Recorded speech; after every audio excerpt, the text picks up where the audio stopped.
I wonder what you would do if you had the power to dream at night any dream you wanted to dream.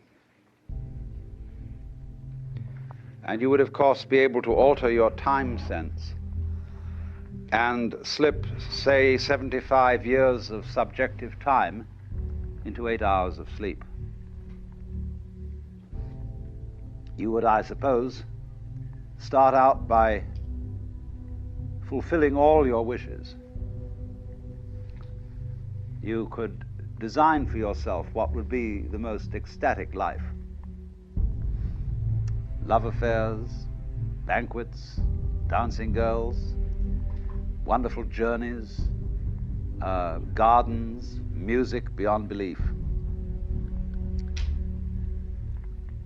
And then after a couple of months of this sort of thing at 75 years a night,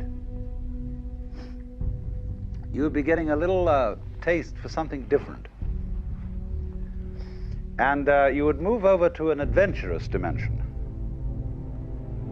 where there were certain dangers involved and the thrill of dealing with dangers. And you could rescue princesses from dragons and go on dangerous journeys, make wonderful explosions and blow them up, eventually get into contest with enemies. And after you've done that for some time, you'd think up a new wrinkle to forget that you were dreaming, so that you would think it was all for real, and to be anxious about it, because it'd be so great when you woke up. And then you'd say, well, like children who dare each other on things, how far out could you get? What could you take? What dimension of being lost, of abandonment of your power, what dimension of that could you stand? You could ask yourself this because you know you'd eventually wake up.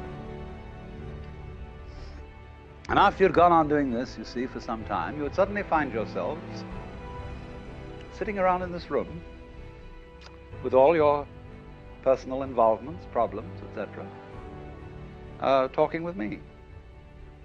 How do you know that that's not what you're doing? Could be. Because after all, what would you do if you were God? If you were what there is, the self. In the Upanishads, the basic texts of Hinduism, one of them starts out saying, in the beginning was the self.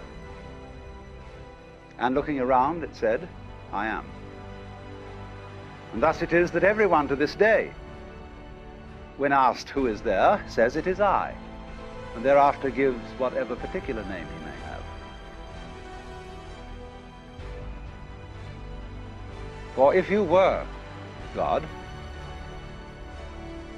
and in this sense that you knew everything, and you were completely transparent to yourself through and through,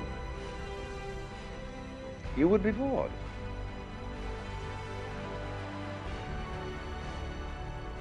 Because